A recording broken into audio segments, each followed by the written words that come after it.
नमस्कार, मैं हूं विपनेश माथुर और न्यूज 24 पर कोरोना कॉन्क्लेव लगातार जारी है। दरअसल जिस तरीके की स्थिति 2020 में थी उससे ज्यादा भयानक कोरोना को लेकर जो तस्वीर उभर कर सामने आई है वो 2021 में आई है। हर कोई डरा हुआ है और आंकड़े जो हैं कोरोना के लगातार आगे बढ़ रहे हैं। अब यह हाल है कि 24 घंटे में 1.5 लाख से ज्यादा मामले सामने निकल कर आ रहे हैं और वहीं डेथ रेट प्रतिशत में भी इजाफा लगातार होता चला जा रहा है। आप देख रहे हैं महाराष्ट्र, उत्तर प्रदेश, मध्य प्रदेश, दिल्ली, राजस्थान, छत्तीसगढ़, इन तमाम राज्यों में कोरोना के मामले सबसे ज्यादा बढ़ रहे हैं। ऐसे में न्यूज 24 ये लगातार जानने की कोशिश कर रहा है कि सरकारों की तरफ से क्या व्यवस्था आम जनता के लिए की जा रही है, क्योंकि लॉकडाउन का भी डर सता रहा है, लोग पलायन भी करने लगे हैं और अस्पतालों में बेड्स की जो संख्या है वो भी कम होने लगी है। तो ऐसे में कितनी तेजी के साथ लोगों को वैक्सीनेट किया जा रहा है, सरकारें क्या इंतजाम कर रही हैं, यही कोशिश है हमारी जानने की। और इसी कड़ी में बेहद खास मेहमान उत्तर प्रदेश के स्वास्थ्य मंत्री जय प्रताप सिंह जी इस वक्त हमारे साथ मौजूद हैं। सर, पहला सवाल यही है कि 2021 में फिर कोरोना पीक पर है, तो उत्तर प्रदेश क्योंकि देश का सबसे बड़ा राज्य है, तो स्वास्थ्य सेवाओं की क्या व्यवस्था है सर इस वक्त उत्तर प्रदेश में?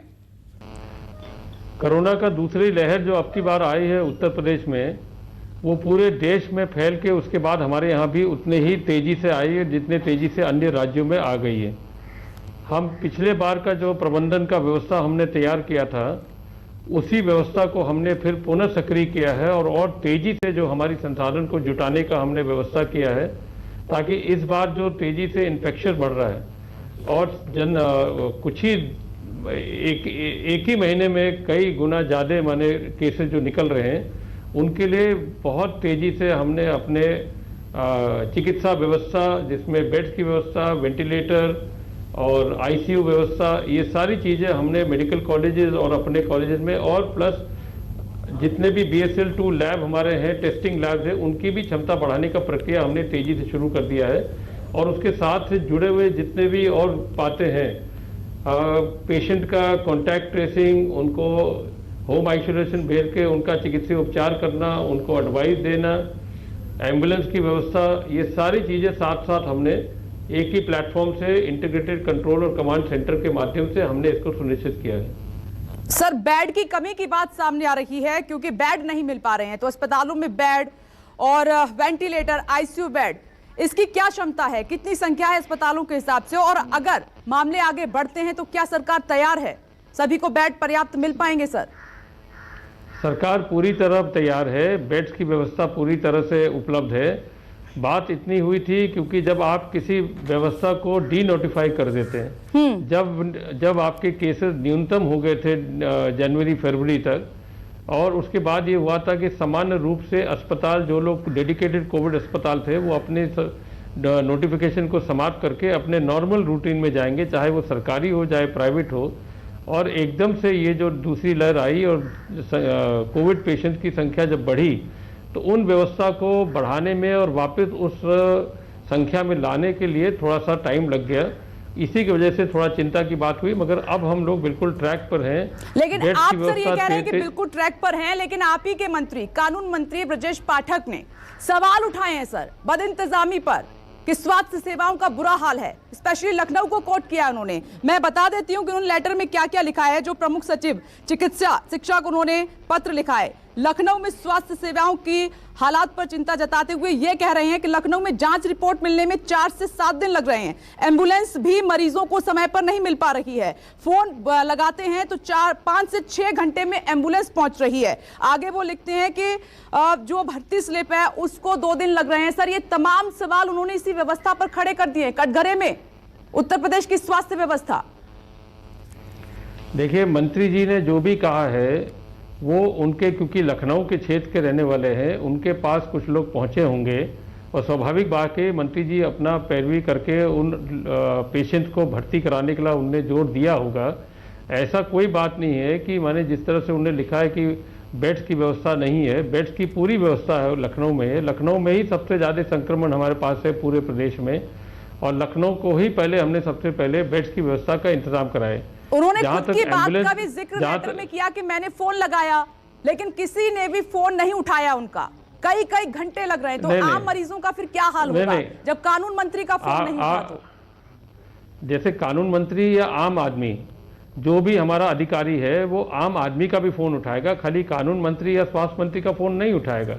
वो अधिकृत है सभी लोग का फ़ोन उठाने, जो भी फ़ोन करेगा। हमारे पास एक इंटीग्रेटेड कंट्रोल कमांड सेंटर है, उसका सार्वजनिक नंबर है। ये अच्छी तरह से प्रचारित है लोगों के बीच में कि 1075 का आप कंट्रोल पैनल पर नंबर लीजिए। अपना सर्टिफिकेट आपका जहाँ से भी आपका पॉजिटिव होता है वो हमारे अपलोड होता है हमारे पोर्टल पर।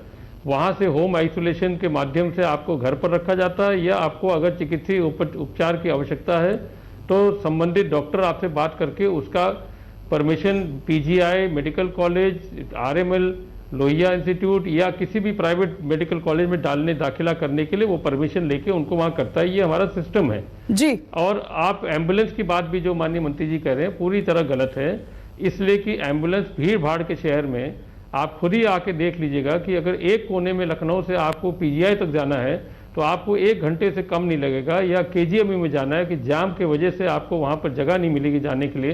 तो स्वाभाविक है अगर आपके 5000 मान लीजिए 400 पेशेंट आपके आ रहे हैं और 400 पेशेंट को हमको एक कोने से दूसरे कोने तक या किसी भी चिकित्सा उपचार या किसी भी मेडिकल कॉलेज में डालना है तो उठाना और छोड़ने में टाइम लगेगा। तो स्वाभाविक है कि कहीं लेकिन आगे सर ये तो पीछे हो चिंता की जाता बात है ना, अगर कानून मंत्री स्वास्थ्य सेवाओं पर सवाल उठा रहे हैं और लॉकडाउन की तरफ इशारा कर रहे हैं, कह रहे हैं कि अगर यही हालात रहे तो बहुत जल्द फिर लॉकडाउन लगाना पड़ सकता है उत्तर प्रदेश में, तो सर आप समझ सकते हैं कि आम जनता फिर क्या सोचेगी, क्या समझेगी?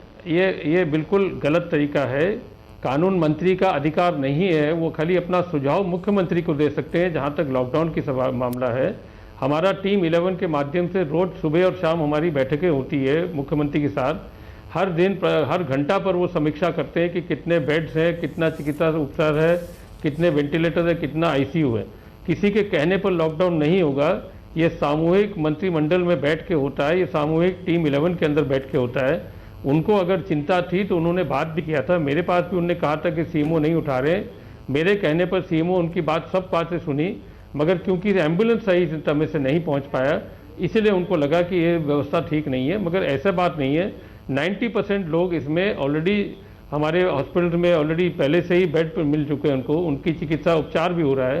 कुछ लोग ऐसे हैं जो वेटिंग में आते हैं, क्योंकि अधिकांश जो अन्य जनपद से आते हैं, खाली लखनऊ की बात नहीं है, 30-35% तो हमारा बाहर से पूर्वांचल से भी लोग आते हैं, उनकी भी व्यवस्था हमको करना पड़ता है। तो खाली ये बात नहीं है। लेकिन सर कानून मंत्री का इस तरीके से सवाल उठाना अपने आप में बहुत गंभीर हो जाता है। पिछले 24 घंटे में सर उत्तर प्रदेश में 13,000 से ज्यादा मामले आए हैं और वहीं 72 से ज्यादा लोगों की मौत हुई है। यह अपने आप में बहुत बड़ी चिंता की बात है। प्रधानमंत्री ने कहा कि ट्रेसिंग, टेस्टिंग और ट्रीटमेंट, इस पर यूपी सरकार कैसे आगे बढ़ रही है? कितने लोगों के टेस्ट अब तक हो चुके हैं, कितनों के बाकी हैं, और क्या वैक्सीन की वहां पर पूर्ति पर्याप्त हो पा रही है? देखिए, प्रधानमंत्री के आह्वान पर और प्रधानमंत्री के निर्देश पर 2,07,000 से ऊपर का टेस्टिंग प्रतिदिन हम करते हैं, जिसमें उन्होंने कहा था कि ज़्यादा से ज़्यादा आप RT-PCR करेंगे। हमारा RT-PCR टेस्टिंग 97,000 से ऊपर चला गया है। दूसरी बात, हम 88 लाख से ऊपर हमारा वैक्सीनेशन भी लग चुका है। कल के दिन हमारा 5 लाख से ऊपर वैक्सीनेशन होगा। कहीं हमारी कमी नहीं है इसमें। किसी एक व्यक्ति ने अगर कोई उंगली उठाया है तो ये बात थोड़ा है कि सब कुछ खराब है। मेरे पास अगर कोई आदमी आता है और मैं उसको नहीं भर्ती कराता पाता हूँ समय, तो मैं थोड़ा ना पूरा सिस्टम पर मैं इस तरह का उंगली उठाऊंगा, ये गलत बात है। हम सिस्टम को मानते हैं, वही सिस्टम हम ही चलाते हैं, चाहे कानून मंत्री हो, चाहे स्वास्थ्य मंत्री हो, चाहे मुख्यमंत्री हो, हम सब मिलकर इस सिस्टम को चलाते हैं। उस सिस्टम में जो कमियां उसको ठीक करना हमारा फर्ज होता है, हमारा दायित्व होता है, और सिस्टम को हम ठीक भी करते हैं। जो कमियां आती है इतने बड़े सर्च के बाद भी, इतनी बड़ी संख्या आने के बाद भी, वो हमारी जिम्मेदारी होती है कि हर व्यक्ति को उस मेडिकल कॉलेज या उस चिकित्सा उपचार कराने के लिए हमारी जिम्मेदारी है, उसको हम पूरी तरह निभाते भी हैं। सिस्टम को खाली कहने से काम नहीं होता है। कानून मंत्री ने बात कही उस पे बहुत फर्क है, यानी कि कहीं तो कुछ कमी है, तालमेल की कुछ कमी नजर आ रही है। आपको क्या लगता है कि पूरे 123 करोड़ के देश में कुछ कमी नहीं मिलेगा आपको? क्या आपको लगता है कि इतना बड़ा देश, इतना एडवांस हम लोग हो गए? क्या अमेरिका जैसे देश में कमी नहीं आती है? क्या इंग्लैंड जैसे देश में लोग मरते नहीं हैं? क्या स्पेन और ब्राजील जैसे देशों में इंडिया से ज़्यादा लोग मर चुके हैं? क्या आपको अपने ही देश में आपको कमी लगती है? मुझे तो हैरान है इस बात पर कि एक व्यक्ति के चिट्ठी लिखने पर आप इतना बड़ा ये बात कह रहे हैं। मंत्री हैं सर, इसीलिए सवाल पूछना पड़ा आपसे, क्योंकि एक मंत्री को जनता बहुत ध्यान से सुनती है। उनकी जो नहीं, तो चिट्ठी मंत्री है है, उसमें तो कई मंत्री गंभीर को बातों का मंत्री जिक्र था, इसीलिए मैं सवाल ये आपसे पूछना पड़ा सर।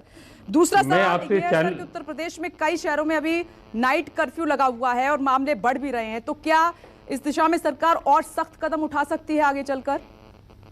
देखिए, मुख्यमंत्री के निर्देश में सभी जिला अधिकारियों को बोल दिया गया है कि 500 के ऊपर के जितने केसेस आते हैं जिस जनपद में, उसी हिसाब से उनको नाइट कर्फ्यू लगाना है, आयोजन की कमी करना है, भीड़ भाड़ को रोकने के लिए क्या काम करना चाहिए, किस तरह से स्वच्छता और ये सैनिटाइजेशन करने के लिए कहाँ कहाँ पर करना है, मास्क लगाने का पूरा कड़ाई करना है, 2 गज की दूरी रखना, ये सारी चीज़ें जिलाधिकारी को बोला गया। जिलाधिकारी अपने विवेक से जहाँ जहाँ उनको लगता है कि स्थिति बेकाबू हो रहा है, वो ये सारी चीज़ें करेंगे। जी, दूसरा अहम सवाल ये छात्रों से जुड़ा हुआ है सर। आपको भी मालूम है कि देश भर में कोरोना पीक पर है, 1.5 लाख से ज्यादा आंकड़ा 24 घंटे में देश भर में, तो जो बोर्ड परीक्षाएं उनको रद्द कराने की मांग उठ रही है, तो इसमें उत्तर प्रदेश की सरकार क्या विचार कर रही है? ये मामला जब उत्तर प्रदेश की सरकार के सामने आएगी तब हम लोग उसको विचार करेंगे। अभी 30 अप्रैल तक हमने शिक्षक संस्थाएं को बंद रखा है। आगे जैसे कोरोना का संक्रमण बढ़ेगा उसी हिसाब से हम लोग अपने टीम 11 या मंत्रिमंडल में इसका विचार करके इसका निर्णय लेंगे। जी सर, बहुत बहुत शुक्रिया न्यूज़ 24 से बातचीत करने के लिए। तो ये थे उत्तर प्रदेश के स्वास्थ्य मंत्री जय प्रताप सिंह जी, जो कह रहे हैं कि उत्तर प्रदेश में व्यवस्थाएं की जा रही हैं और मामले आगे बढ़ेंगे, उस आधार पर और ज्यादा व्यवस्थाओं को दुरुस्त किया जाएगा।